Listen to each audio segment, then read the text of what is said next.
우선 우리 체크리스트 보시면 내일 어르신 봄나들이 출발합니다. 그 어르신 봄나들이를 매년 하면서 우리 속회에 계신 분들 또는 속회에서 알고 계신 분들 중에 70세 이상의 성도님들이 계시면 이제 선물을 좀 함께 참여하지 못하시는 분들도 드리기 위해서 준비를 했다고 해요. 그래서 우리가 알고 계신 분 또는 우리 소그룹에 속하신 분 중에 70세 이상이신데 나들이를 못 가시는 분은 제게 말씀해 주시면 선물을 드리도록 하겠습니다. 기억하시고 그렇게 신청해 주시길 바라고요.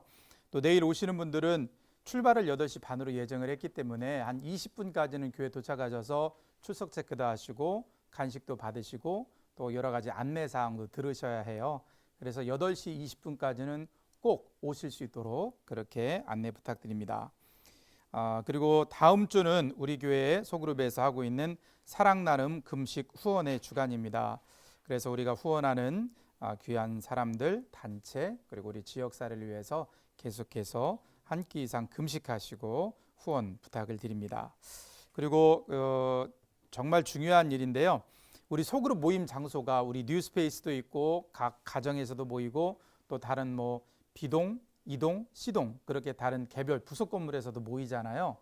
그런데 가끔 우리 사역자들이나 또는 그 장소를 사용하기에 가신 분들 중에서 전기가 켜 있습니다. 에어컨이 켜져 있네요. 문이 열려 있어요. 이런 소식들을 가끔 전해주세요. 그래서 우리 인도자님들도 많이 신경을 쓰시고 특별히 문단속을 하는 일, 전등이라든지 또는 정리전돈이라든지 에어컨 그런 것들을 끄는 그런 일들은 우리 속장님들께서 잘 전담하셔서 속장님의 역할로 그렇게 말씀을 해주셔서 사람이 없는 곳인데도 불구하고 에어컨이 가동되지 않도록 아무도 없는데 전등이 켜져 있지 않도록 분명히 시건장치인데 물이 열려 있지 않도록 그리고 모임 마치신 후에 쓰레기라든지 또 간혹 우리가 간식 드시잖아요. 근데 음식물 쓰레기가 치워지지 않고 그 장소에 있으면 굉장히 어려운 냄새가 나죠. 그래서 그런 부분들을 잘 생각하셔서 정리정돈이라든지 주변 마무리를 잘 하시는 일들을 잘 해주시기를 부탁을 드립니다. 가끔 우리가 서로 이렇게 이야기하다 보면 빠질 수도 있는데 그런 것들을 딱 시스템화 해가지고 잘 해주시기를 부탁을 드립니다. 자, 잠시 기도하겠습니다. 하나님, 저희들이 오늘 우리 귀한 소그룹을 위해서 함께 말씀을 나누는 귀한 시간 같습니다. 주님께서 우리와 함께 하셔서 하나님의 귀한 은혜를 우리에게 더해 주시고 특별히 이 귀한 저녁 시간의 헌신, 삶의 헌신을 하나님께 드리는 우리 사랑하는 인도자님들 하나님께서 은혜 주시고 하나님의 생명과 능력으로 충만히 채워 주옵소서. 특별히 우리가 금주 소그룹 모임을 생각하면서 말씀을 나눌 때 하나님께서 우리들이 하나님 앞에 귀 쓰는 그릇 될 수 있도록 준비되는 인생 되게 하여 주옵소서. 예수님의 이름으로 기도드립니다. 아멘. 자, 오늘 함께 이야기 나눌 소그룹 리더 TC의 제목을 한번 읽어보도록 할까요? 흰색이라 잘 안 보이시나요? 교재를 한번 보실까요? 자, 제목 10강 같이 읽어볼까요? 전화기에 전원을 꺼주시기 바랍니다. 자, 지금 전화기 한번 꺼내보실래요? 자, 전화기가 진동이나 무음으로 돼 있으신가요? 훌륭하십니다. 제목이 왜 이렇게 정해졌는지 이제 뒤에 가서 우리가 살펴볼 거고요. 자, 성경 말씀 왜 안 움직이실까요? 리모컨이 안 되네요. 자, 성경 말씀 디모데후서 2장 20절로 21절 말씀 같이 읽어보겠습니다. 시작. 큰 집에는 금그릇과 은그릇뿐 아니라 나무그릇과 질그릇도 있어 귀하게 쓰는 것도 있고 천하게 쓰는 것도 있나니 그러므로 누구든지 이런 것에서 자기를 깨끗하게 하면 귀히 쓰는 그릇이 되어 거룩하고 주인의 쓰임에 합당하며 모든 선한 일에 준비함이 되리라. 아멘. 자, 서로가 서로를 한번 축복하겠습니다. 하나님께 귀히 쓰는 그릇 되십시오. 인사하실까요? 하나님께 귀히 쓰는 그릇 되십시오. 아멘. 우리 인도자님들은 지금도 하나님께 귀하게 쓰임받는 분들인 줄 믿습니다. 자, 우리 디모데후서의 이야기를 우리가 이제 함께 나눌 텐데요. 가장 먼저 교재를 보시면 자, 질문입니다. 대신방을 어떻게 준비해야 할까요?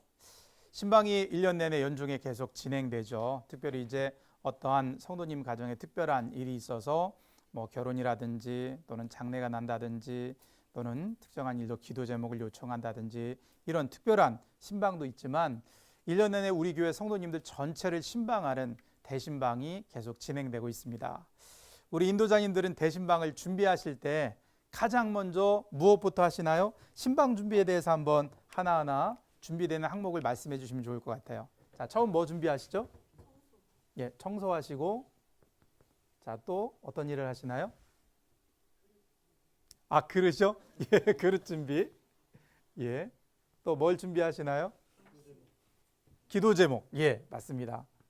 기도 제목은 신방을 할 때 한 주 전에 담당 목회자한테 주시는 게 좋습니다. 그래야 신방을 담당하는 목회자가 가정을 위해서 기도하고 신방하고 그렇게 준비하며 가거든요. 자, 네 번째 또 어떤 준비를 하나요? 또 어떤 준비를 해야 될까요? 이제 다가도 준비하시고 또 신방 순서도 준비하셔야 되죠. 어떻게 준비를 하겠습니다. 그리고 점심 식사 시간이 신방 시간에 포함되어 있다면 식사를 어떻게 할 건가 그런 것도 준비하셔야 되고 그리고 또 뭘 준비해야 될까요? 여기서 오늘 우리의 교재에 제목이 필요합니다. 신방하기 전에 반드시 전원을 끄셔야 합니다. 요즘에는 저희가 휴대폰 사용을 많이 하니까 휴대폰만 꺼놓으세요. 그런데 열심히 찬송하고 있는데 갑자기 집 전화가 막 울려요. 인터넷 전화 사용하시는 가정도 있으시죠? 그래서 예배 드리는 시간은 신방하고 예배 드리는 시간은 20분에서 30분 정도 이제 되거든요. 그래서 그 시간에는 집 전화 전원도 빼놓으시고 그리고 휴대전화는 무음이나 아니면 진동으로 바꿔놓으셔서 하나님께 예배하고 서로 말씀을 나누는데 어려움이 없도록 해 주셔야 돼요. 준비하는 일이 반드시 필요해요. 그렇지 않으면 신방을 할 때라든지 우리가 예배 드릴 때 또는 중요한 회의를 할 때 모임을 할 때 전화 벨소리 때문에 흐름이 뚝 끊겨요. 그러면 신방을 예로 들자면 말씀을 함께 잘 나누고 그 가정을 위해 축복하고 기도하고 하는 일이 이 흐름이 끊기게 되면 참 서로 간에 어렵거든요. 그리고 전화기 벨소리가 울린 분은 얼마나 죄송하고 민망한지요. 그래서 우리가 신방을 할 때는 예배 드리기 전에 반드시 집 전화기 플러그는 뽑았는가 그리고 내가 소지하고 있는 휴대폰의 전원은 꺼 있는가 또는 무음이나 진동으로 바뀌어 있는가 확인하시고 신방할 수 있도록 그렇게 해주시면 좋겠습니다. 그리고 이제 신방하는 목회자에 대해서 감사의 표현을 우리 소그룹의 성도님들이 함께 준비하셔서 하는 것도 목회자를 섬기는 좋은 기회가 되는 줄 믿습니다. 자, 이제 대신방의 예를 들어서 이것을 어떻게 준비할 것인가 말씀을 드렸고요. 열심히 준비를 했는데 잘 준비 다 된 것 같은데 뭔가 빠져서 실수한 경험들이 아마 다 있으실 거예요. 그런 잘 준비해야 됨에도 불구하고 준비가 덜 되어서 조금 어려운 경험이 있었다든지 아니면 굉장히 서로 간에 웃고 서로 간에 이제 그렇게 했던 경험이 있다면 함께 나누시는 일들을 통해서 무슨 일을 하든지 준비가 얼마나 중요한가를 함께 나누시면 좋을 것 같습니다. 준비의 중요성을 대신방 이야기를 통해서 예를 들어서 이제 함께 해보는 거죠.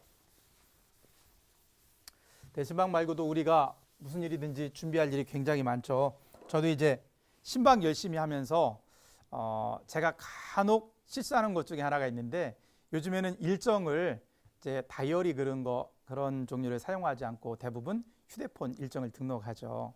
제가 보통 사람에 비해서 손가락이 조금 굵은 편이에요. 이 굵은 손가락이 저를 어렵게 하는 경우가 간혹 있습니다. 언젠가 하면 이제 요즘에 휴대폰들은 이제 일정을 입력할 때 날짜를 입력할 때 날짜를 치기도 하지만은 최근 휴대폰들은 이렇게 드래그해서 날짜를 맞추게 돼 있어요. 드래그 하는데 저는 분명히 토요일로 드래그를 해놨는데 그것이 어느새 월요일로 날짜가 맞춰져서 신방 준비가 전혀 안 됐는데 목사님 안녕하세요. 오늘 몇 시에 신방하는 거 알고 계시죠? 라고 인도자님이 전화를 하시면 제가 굉장히 당황스러울 때가 있어요. 그렇게 한두 번 정도 실수를 해서 어려운 그런 시간에 직면을 한 적이 있는데요. 우리가 삶을 살아가면서 반드시 잘 준비해야 되는데도 불구하고 그렇지 않아서 생겼던 에피소드를 함께 나누시면 굉장히 좋은 의미 있는 시간이 될 것 같습니다. 자, 이렇게 준비성에 대해서 이야기를 나누시고 그 다음 우리 본문을 다시 한번 읽어주시면 좋을 것 같아요. 디모데후서의 본문을 함께 읽으신 다음에 이제 그릇에 대한 이야기를 함께 하면 좋을 것 같습니다. 자, 디모데후서 2장에는 그릇에 대해서 두 가지 기준을 가지고 이야기를 합니다. 첫 번째 기준은 금그릇, 은그릇, 남그릇, 질그릇. 어떤 기준인가요? 그릇의 재료가 무엇인가? 가치를 따지죠. 이 그릇은 얼마짜리야? 그렇게 말할 수 있는 그릇이 어떤 재료로 만들어져서 경제적인 가치를 따져서 이게 비싸고 귀한 건가? 아니면 흔히 사용되고 얼마든지 그렇게 구입할 수 있는 그릇인가를 얘기합니다. 그리고 두 번째, 귀하게 쓰는 것도 있고 천하게 쓰는 것도 있다. 이 기준은 어떤 기준이죠? 용도에 따른 얼마만큼 주인이 빈도수에 맞춰서 잘 쓰는가, 귀하게 사용하는가, 용도에 따라서 구분하는 것을 우리가 볼 수 있습니다. 그릇은 그렇게 구분할 수 있어요. 우리 가정에서도 그렇게 귀하게 사용하는 그릇들이 있지요. 그런데 대부분의 가정주부들은 귀한 그릇을 자주 쓸까요? 흔한 그릇을 자주 쓸까요? 흔한 걸 자주 쓰시죠. 왜 그렇게 그 그릇장에 귀한 그릇을 모셔두실까요? 귀한 그릇을 모셔두지 마시고 자주 사용하셨으면 좋겠습니다. 물론 장식용으로 그렇게 딱 보기 위한 그런 그릇이라면 어쩔 수 없지만 좋은 그릇은 가족들끼리 좀 많이 사용하시면 좋겠고 귀한 손님을 대접할 그릇은 또 잘 비치해 두셨다가 손님들과 함께 귀한 분 대접하시면 좋을 것 같아요. 자, 그런데 이 그릇들을 어떤 가치에 대해서 용도에 대해서 구분을 하는데 주인에게 잘 사용되는 그릇이 되려면 이렇게 준비해야 된다고 바울은 이야기합니다. 어떻게요? 자기를 깨끗하게 하면 금그릇이든 은그릇이든 나무이든 질그릇이든 어떤 재료로 만들어졌든지 자기를 깨끗하게 하면 귀히 쓰는 그릇이 된다고 바울은 이야기합니다. 아마도 디모데가 당시 목회하던 교회에서 어떤 장년으로서 존중받기보다 나이가 어리다고 그렇게 좀 무시를 당한다거나 리더십을 인정받지 못한 것에 대해서 디모데를 격려하고 목회자로서 어떻게 하면 그 교회를 잘 이끌 수 있는 리더십을 가질 것인가, 이 점에 대해서 이야기하면서 자기 자신을 깨끗하게 하고 그리고 모든 선한 일에 준비된 인생이 되라고 바울은 디모데에게 권면하고 있습니다. 이 점에 있어서도 우리가 오늘날 하나님의 사람으로서 하나님의 기쁨이 되는 인생이 되기 위해서는 자기 자신을 늘 거룩한 사람으로, 깨끗한 사람으로 그렇게 세워가는 것이 너무나 중요하다는 걸 우리 스스로도 알고 있고 느끼는 일이죠. 그리고 두 번째로 우리가 깊이 생각해야 될 것은 모든 선한 일에 준비된 사람이 되라고 이야기합니다. 선한 일에 준비된 사람. 우리가 삶을 살아가면서 굉장히 당황하게 되는 일은 준비되지 않았는데 어떠한 일을 갑자기 해야 할 때, 가정주부들께서는 아무런 예고가 없었는데 갑자기 귀한 손님이 오신다고 하면 굉장히 당황하시죠. 직장 생활을 하는 우리 남성분들 같으면 전혀 그런 예고가 없었는데 갑자기 어떤 프로젝트가 어떠한 일이 나에게 뚝 떨어졌을 때 굉장히 당황스럽죠. 삶을 살아가는 모든 일 속에는 이 준비하는 과정이 굉장히 필요한데 그것들이 준비되지 않으면 어려움이 있다는 것을 우리는 잘 알고 있습니다. 이 바울의 말씀을 우리가 생각하면서 묵상하면서 우리가 한 5가지 정도 우리 스스로를 깨끗하게 만들고 우리의 내면 세계 속에 준비해야 될 일이 있어요. 제가 특별히 우리 소그룹 안에서 우리는 어떤 준비를 해야 할까? 모임을 할 때 또는 어떤 사역을 할 때 우리가 하나님의 뜻 가운데 살아갈 때 어떻게 준비된 인생이 돼야 할까 생각하면서 한 5가지 정도 우리 인도자님들과 함께 말씀을 나누고 우리 인도자님들께서도 우리 소그룹 성도님들께 이 점을 좀 강조해 주셨으면 좋겠습니다. 자, 첫 번째입니다. 우리가 반드시 준비하고 우리 스스로를 깨끗하게 해야 될 것. 첫 번째, 뒷담화를 하지 않는 것입니다. 사람은 신뢰 관계 속에서 삶을 살아가죠. 그리고 사람들은 서로를 칭찬하고 격려해야 그 공동체의 분위기가 참 좋아져요. 그런데 그럼에도 불구하고 우리들은 뒷담화를 하는 경우가 너무 많아요. 오죽하면 우리가 삶을 살아가는 속담에도 그런 이야기가 있겠습니까? 우리가 하는 말이 어느 사람들에게 그 자리에 없는 사람에게 들리지 않을 것 같지만 우리가 하는 말은요, 돌고 돌아서 그 당사자에게 반드시 알려지게 돼 있어요. 특별히 우리 소그룹 모임 안에서 어떤 집사님이 그날따라 바쁜 일이 있어서 못 왔어요.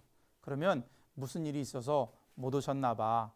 나중에 신방하자. 이렇게 긍정적이고 좋은 말을 하면 좋을 텐데 그 집사님 왜 말도 없이 빠졌대?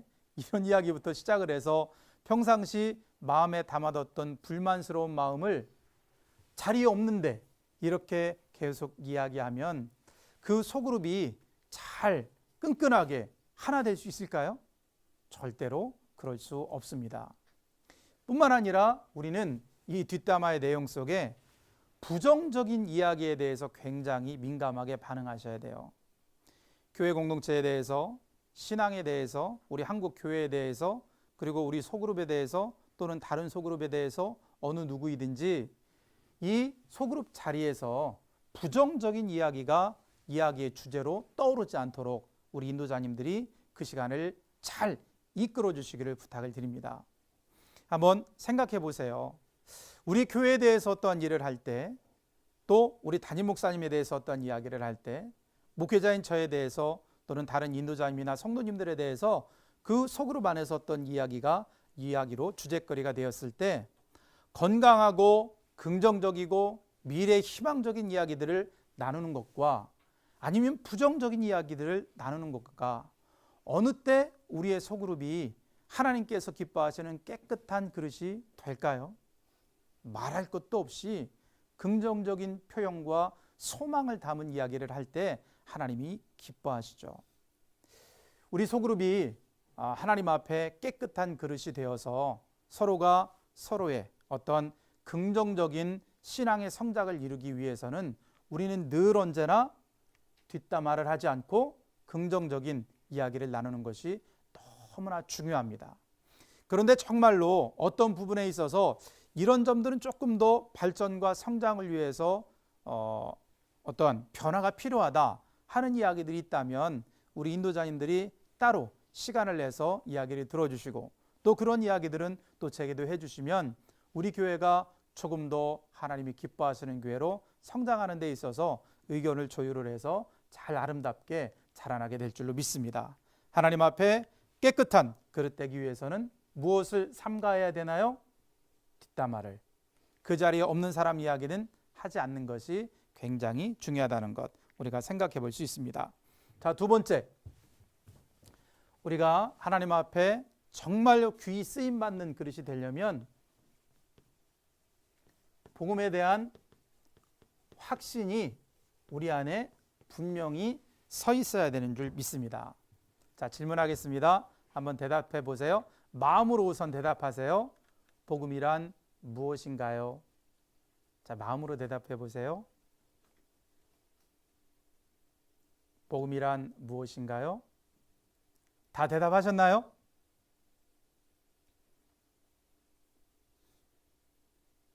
자, 마음으로 대답하셨나요? 예. 자, 그러면 소리 내서 대답을 한번 해보시죠. 자, 내가 마음으로 복음이란 이런 것입니다. 자, 소리내서 한번 한두 분 말씀해 주실까요? 예, 기쁜 소식. 그것을 조금 더 풀어서 이야기를 하자면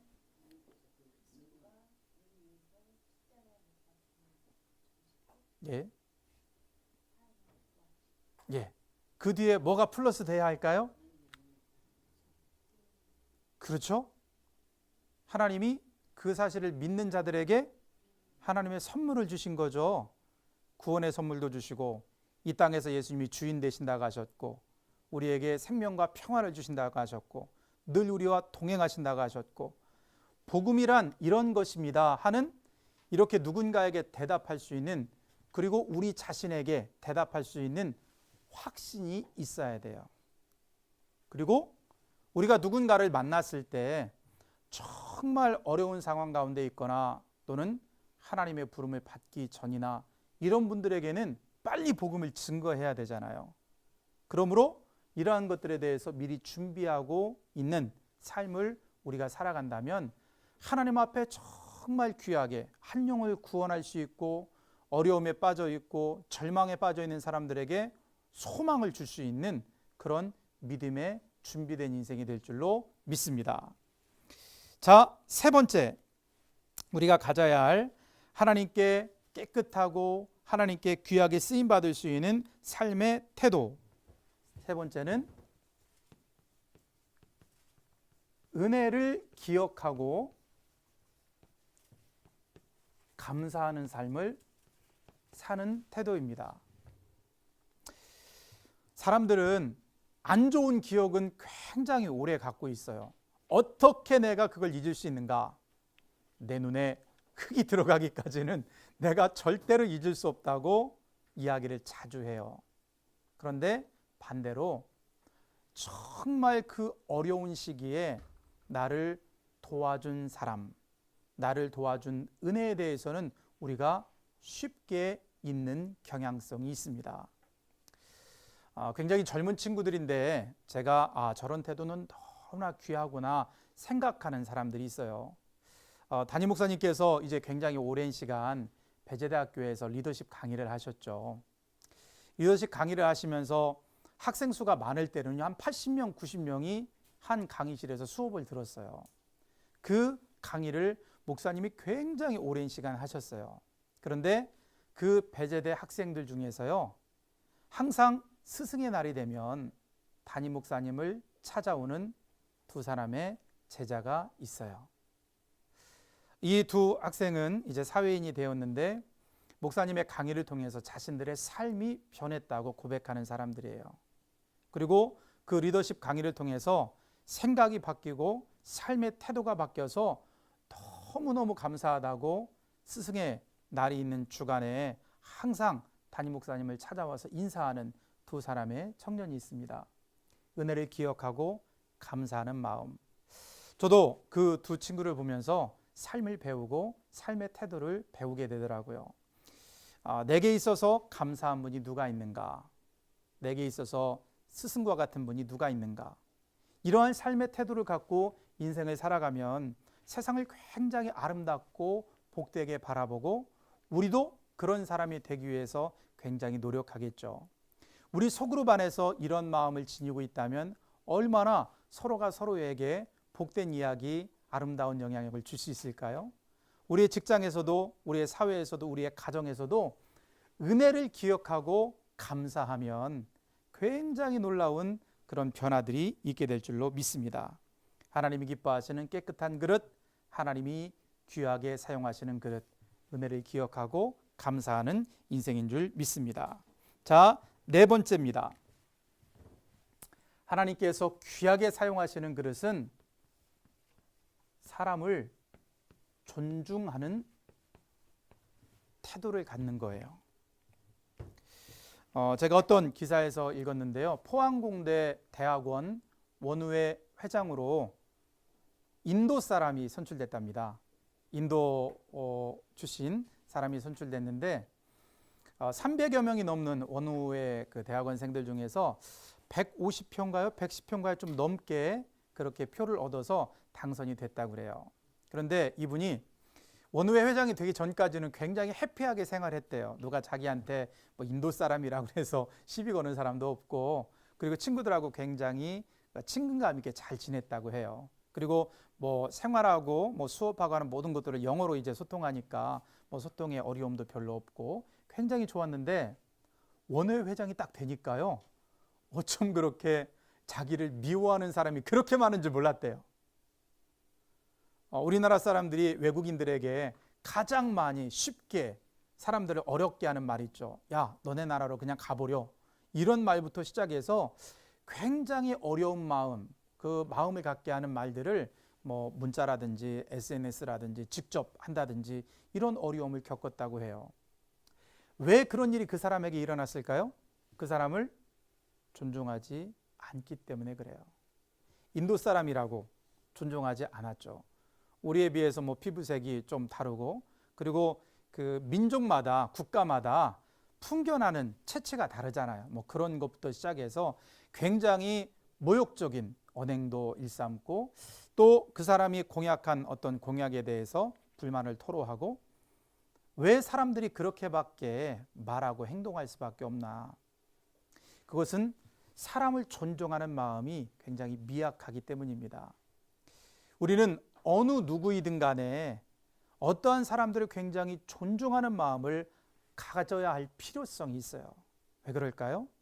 모든 사람은 하나님의 형상을 따라 하나님이 지으신 가장 소중한 존재이기 때문입니다. 그렇다면 우리 믿음의 사람들이 하나님 없이 신앙생활 하지 않는 사람들에 대해서는 어떻게 해야 될까요? 그 사람들도 똑같이 하나님이 사랑하시는 한 영혼임을 기억하며 존중해야 될 줄로 믿습니다. 그 인도 청년의 이야기를 들으면서 제가 최근에 가장 하나님께 마음을 두고 기도하는 것 중에 하나는 우리 국가가 앞으로 30년 뒤에 우리나라에 찾아올 위기예요. 어쩌면 30년이 안 될 수도 있어요. 인구 절벽 현상에 대해서 많이 들어보셨죠? 인구 절벽 현상은요, 하루아침에 해결할 수 없는 사회 문제예요. 이미 60대, 70대를 넘으신 고령화, 초고령화 사회에 우리나라는 이미 진입을 했고, 그 속도가 일본보다 훨씬 빠르다고 얘기를 해요.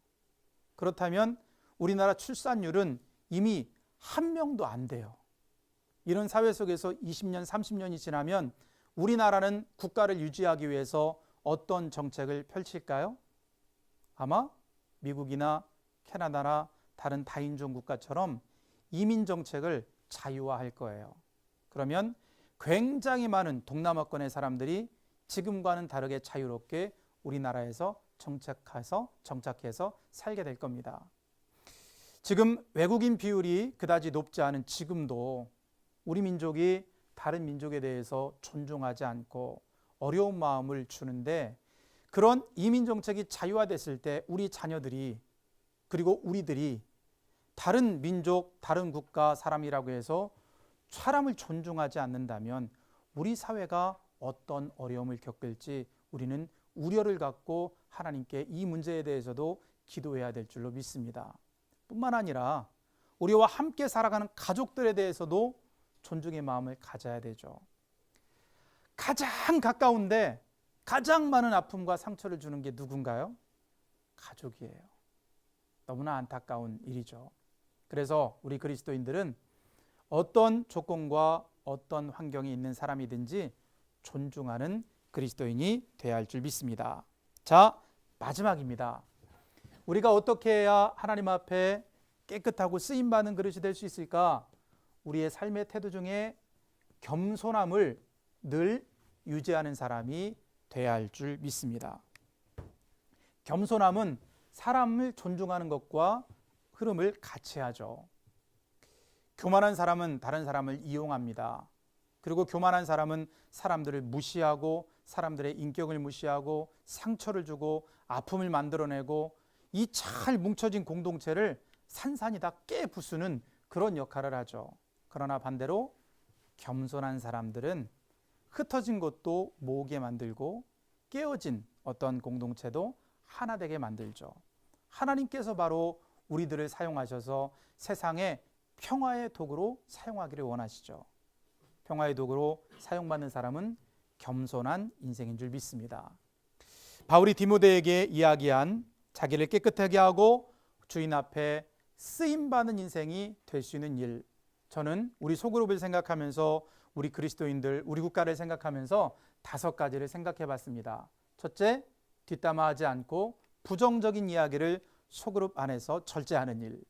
두 번째, 우리 개인적으로 하나님을 믿는 사람으로 복음의 확신 안에 거하는 일. 세 번째로 사람들과의 관계 속에 하나님과의 관계 속에서 은혜를 기억하고 감사하는 일. 네 번째로 사람을 존중하는 태도. 마지막으로 겸손한 삶의 자세를 가지고 우리가 삶을 살아갈 때 우리 자신이 하나님께 쓰임받는 사람, 그리고 하나님께서 귀하게 여기는 깨끗한 그릇이 될 줄 믿습니다. 그리고 뒷장을 넘겨보시면 이런 태도로 자기의 인생을 준비하고 하나님께 쓰임받은 한 사람의 이야기가 나오죠. 누구죠? 짐 엘리엇입니다. 짐 엘리엇의 이야기, 그리고 엘리자베스 엘리엇의 이야기를 통해서 우리가 생각할 수 있는 것은 바로 삶의 가치를 어디에 두는가, 그 점이 중요하다는 거죠.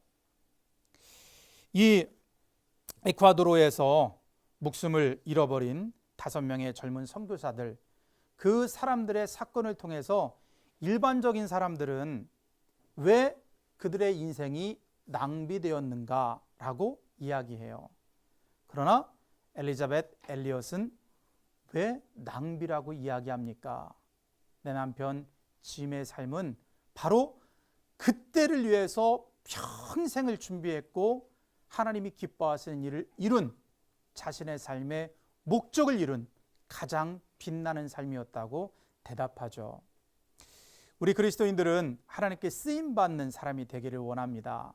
그런데 하나님께 쓰임받는 것이 뭐 큰 업적을 이루고 큰 열매를 거두어야만, 눈에 보이는 어떠한 결과를 내야만 하나님께 쓰임받았다고 착각하고 있지는 않은지 우리는 생각해 봐야 돼요. 우리 그리스도인들은 내가 왜 어떠한 일을 이루려 하는가, 동기를 생각해야 되고 그 동기를 이루기 위해서 어떠한 과정을 거치면서 준비하였는가도 굉장히 중요하고 소중하게 생각해야 될 줄 믿습니다. 그리고 우리의 삶 자체를 어떤 연령층에 있든지 하나님께 영광 돌리기 위한 삶의 목표를 설정하는 것이 굉장히 중요합니다. 짐 엘리엇은 그 에콰도르에 가서 식인종들에게 복음을 전하는 것이 그의 삶의 큰 목표였습니다. 우리들은 그러한 거창한 목표를 세울 수도 있고, 예를 들어 10년 단위 또는 5년 단위, 1년 단위 또는 6개월 단위, 어느 일정한 기간 내에 우리들이 하나님께 내가 어떻게 쓰임받는 인생이 될 것인가, 그러한 것들을 미리미리 생각하면서 주님께서 기뻐하시는 삶의 목표를 이루는 그런 인생이 돼야 할 줄 믿습니다. 그저 흘러가는 인생 속에 떠다니는 배처럼 시간을 흘려버리지 마시고 어떠한 일을 위해 준비하는 인생으로 우리가 살아갈 때 하나님께서는 좋은 기회를 우리에게 허락하시고 그 기회가 우리에게 정말 좋은 행운이 되어서 하나님께 쓰임받는 믿음의 사람이 될 줄로 믿습니다.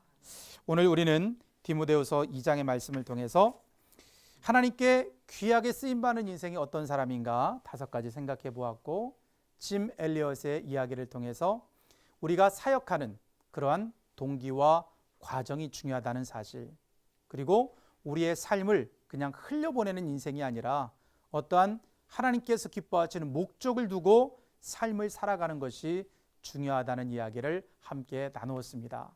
금주 소그룹 모임을 통해서 우리 귀한 소그룹 성도님들의 삶이 이렇게 주님 앞에 귀하고 복되게 준비되는 큰 은혜가 있기를 주님의 이름으로 축원드립니다. 기도하겠습니다. 하나님, 저희들이 인생을 살아갈 때 하나님 앞에 준비된 인생이 되기를 원합니다. 이 땅에 눈에 보이는 가치만을 위하여 준비하는 삶이 아니라 눈에 보이지 않는 하나님의 가치를 목적으로 삼고 하나님의 뜻을 이루기 위하여 준비하는 인생이 될 수 있도록 하나님 도와 주옵소서. 하나님, 저희들이 이러한 하나님의 좋은 그릇 되기 위하여 우리들이 스스로를 잘 훈련하고 점검하는 믿음의 사람들이 될 수 있도록 하나님 도우시기를 원합니다. 주께서 우리 안에 부정적인 이야기, 다른 사람들의 어떤 험담을 하는 말들을 우리 소그룹 안에서 멈출 수 있도록 하나님 도우시기를 원합니다. 하나님, 주께서 우리와 함께하여 주셔서 복음에 대한 확신을 가지고 인생을 살아갈 수 있도록 도우시고, 어떠한 사람이든지 하나님의 창조의 작품임을 인정하고 존중하는 마음 갖게 하시고, 하나님, 저희들이 겸손하게 우리의 삶을 살아가는 믿음의 사람이 될 수 있도록 하나님 역사해 주시기를 원합니다.